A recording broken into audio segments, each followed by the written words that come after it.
저는 탁재일 교수라고 합니다.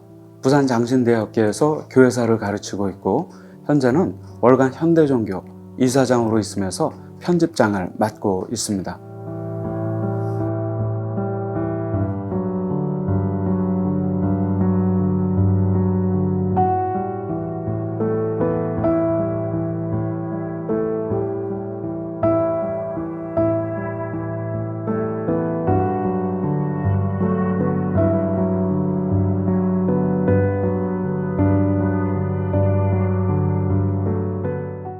저희 막내 동생은 성공의 신부로 탁지웅이라고 합니다. 일본에서 통일교 피해자들을 비롯한 많은 분들을 돕고 있고 또 일본 기독교단들과 함께 특별히 한국 이단들을 예방하는 일에 힘을 쓰고 있습니다.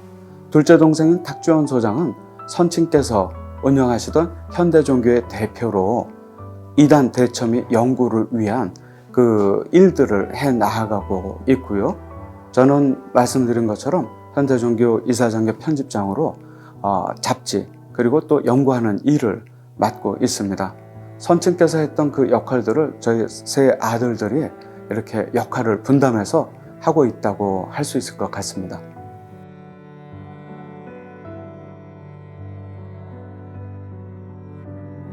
이단 사이비 종교 연구를 했던 선친이 갑작스럽게 한 이단 단체의 피습을 받아서 돌아가셨고 그렇기 때문에 그 당시에 이제 이 일을 해 나아가고자 했던 다른 분들이 없었기 때문에 어떻게 보면 이 일이 아버지의 유지를 잇는 일들이 아들들에게 그대로 아무런 부담 없이 다가오게 된 것 같습니다.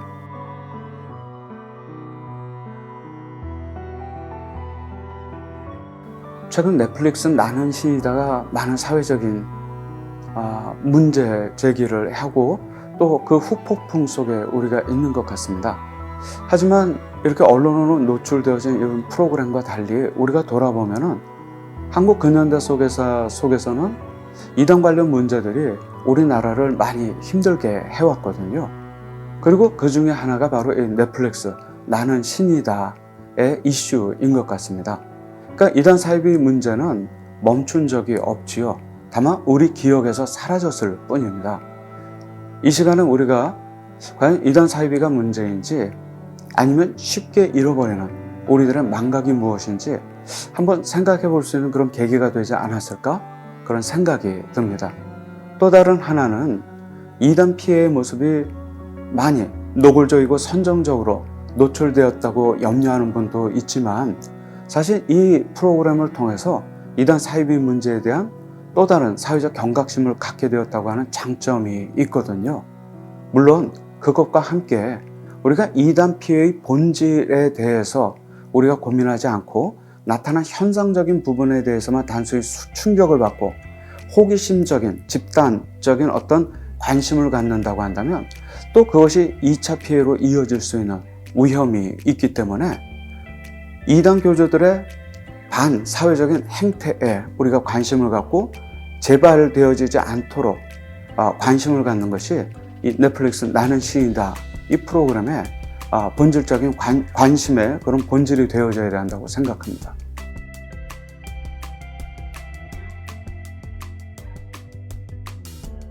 성경적으로 이단 문제는 주님 오실 때까지 지속될 겁니다. 그리고 이단 문제를 만약에 겪고 있는 분이 있다면 지금으로서는 정말 이 문제가 해결될까 하는 그런 어떤 염려 또 고민이 있는 분들도 있을 것 같습니다. 근데 이단 문제는 우리가 전혀 예상치도 않았던 순간에 회복되고 치유될 수가 있습니다. 그러니까 우리한테 필요한 것은 희망 그리고 용기이지 이 이단 문제는 하나님 정하신 때에 그분 방법으로 해결되어 왔고 또 해결될 수 있다고 생각합니다. 단지 우리가 이런 문제가 생겼을 때 감추거나 부끄러워하기보다는 주변에 있는 전문가 또 목회자들을 통해 가지고 건강한 도움을 받는 것이 가장 중요하다고 생각합니다. 그렇게 우리가 이단에 예방하고 경계했을 때 이단에 빠지는 분들도 자연적으로 감소할 수 있다고 생각합니다.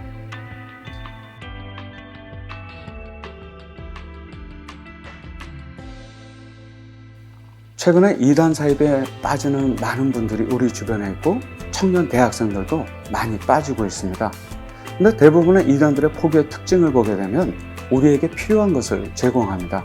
상식적으로 우리에게 있어도 되고 없어도 되는 것을 우리가 관심을 갖고 이단이란 손가락질을 받으면서 학업 직업을 포기하고 가정마저 버리면서 이단에 갈 사람은 없거든요.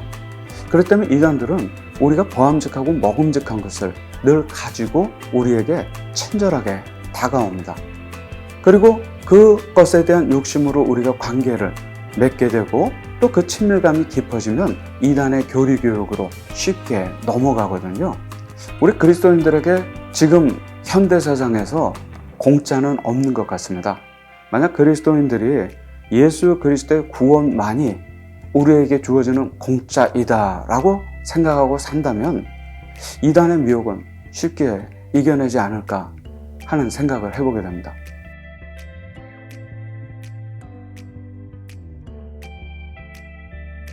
6.25 전쟁은 한국 이단들의 태동기라고 볼 수가 있습니다. 그래서 한국교회 이단 문제는 6.25 전쟁 전과 후로 나눌 수 있거든요. 근데 최근에 코로나 문제도 역시 이단의 모습을 비포 애프터를 나누는 그런 분기점이 된 것 같습니다. 코로나 이전에는 이단들이 대면 포교를 집중적으로 했고 직접 만나서 위장하고 거짓말로 포교했는데 코로나 기간 동안은 온라인을 통한 미혹을 시작했습니다. 예전에는 사랑하는 가족이 옆에 있으면 안전하다고 생각했지만 이제는 사랑하는 가족이 옆에 있다 하더라도 그 손에 들린 스마트폰을 통해서 어떤 이단 사상이든지 간에 스스로의 손품을 팔면서 접근할 수 있는, 그것도 시간과 공간을 초월해서 접근할 수 있는 그런 시대가 열린 것이거든요. 그렇기 때문에 이 코로나 시기를 전후로 해서 이단들은 온 오프라인에서 우리를 미혹하고 있는 그런 시대가 열렸다고 볼 수가 있고요. 그리고 예전에는 한국 사회에서만 활동하는 이단들이 대부분이었지만 이제는 한국 이단들이 세계로 진출하고 있습니다. 피지에 가서 그들의 정착지를 만들고 브라질에서, 러시아에서 혹은 남미 아프리카 대륙 등지에서 한국 이단들이 둥지를 틀고 있는 한국 이단들의 세계화가 진행되는 시간이 됐습니다. 선도 오지에는 한국 이단들이 있습니다. 이제는 이단들의 대체 없는 해외 선교는 밑빠진 독에 물 붓기가 되는 그런 시간이 되어진 것이죠. 그리고 마지막으로 요즘 이단들은 양의 옷을 입고 우리 사회에 나타납니다. 사회적인 순기능을 노출하면서 거리를 청소하고 헌혈을 하고 또 봉사활동을 우리 주변에서 하는 이단들을 쉽게 볼 수 있습니다. 사회적인 염려 또 지탄을 받는 기성 교회를 향해서 이단들이 마치 자기들이 교회의 대안인 양 이렇게 활동하고 있는 것이 요즘 이단들의 두드러진 특징이라고 볼 수가 있습니다.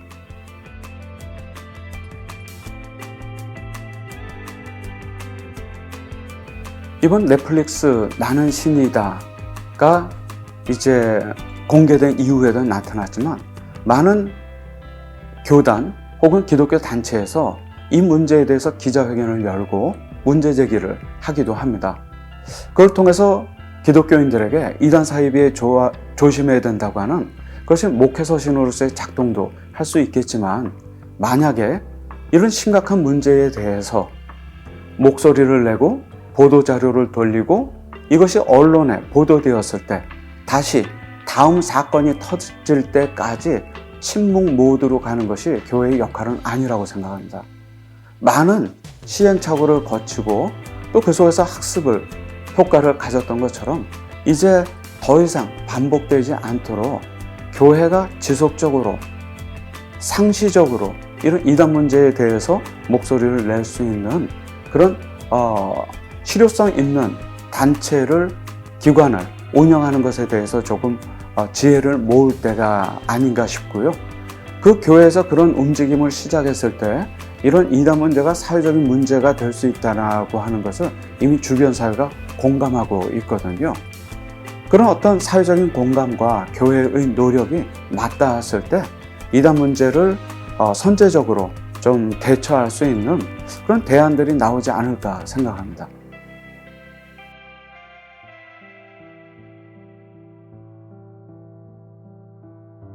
신앙은 떳떳한 것입니다. 사도행전 마지막 장 마지막 절에 바울의 고백처럼 우리 기독교인들의 특징은 복음을 부끄러워하지 않고 언제 어디서든 당당하게 담대하게 거침없이 복음을 전하는 사람, 그것이 기독교인들의 정체성입니다. 하지만 이단들은 자신의 소속이나 자신의 교리도 위장하고 거짓말로 우리에게 접근하고 있거든요. 만약에 누군가를 나의 문화활동, 나의 취미활동을 통해서 만났는데 종교적인 이야기를 하고 그 안에 위장과 속임과 거짓말이 있다면 적어도 이단 사입이라고 우리가 생각해 볼 수 있습니다. 우리들의 신앙 고백은 늘 떳떳하고 공개적이고 투명합니다. 세상이 받아주지 못하면 우리 기독교인들은 순교와 박해를 당하고, 세상이 받아들였을 때에는 우리 그리스도인들은 세상에 선한 영향력을 미치기 위해서 살았던 것, 그게 교회의 역사입니다. 이단 사이비 종교들은 자신의 모습을 감춥니다. 그런 종교단체가 주변에 발견되었을 때에는 우리가 조심하는 것이 곧 신앙적으로 안심하는 길이라는 걸 꼭 기억했으면 좋겠습니다.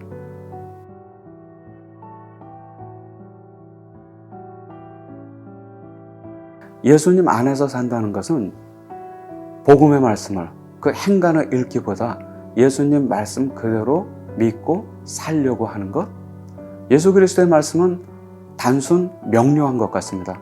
그것을 보고 해석하는 우리들이 복잡한 것이 아닐까 싶습니다.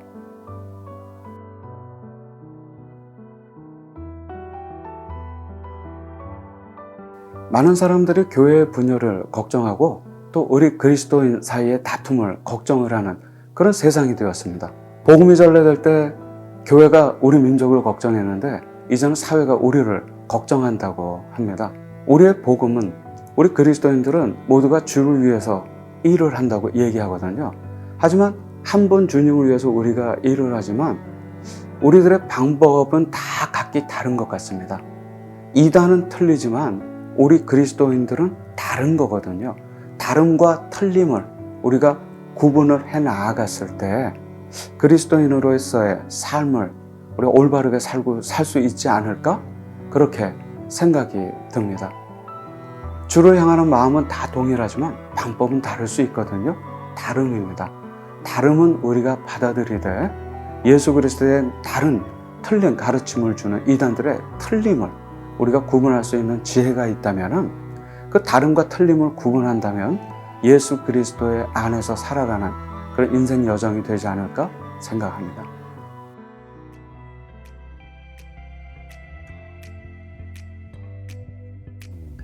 제가 가장 좋아하는 질문은 우리 학생들한테도 그러고 주변 지인들한테도 그렇고 요즘 행복하냐고 물어보곤 합니다. 행복이라는 단어는 굉장히 추상적이지만 그 질문을 받는 누군가는 그가 행복한지 아닌지를 알 수 있거든요. 그렇기 때문에 우리가 예수 안에서 행복한 삶을 우리가 살고 있다고 한다면 그것이 행복 그 자체가 아닐까 생각을 합니다. 여러분은 어떠십니까? 정말 행복하신가요?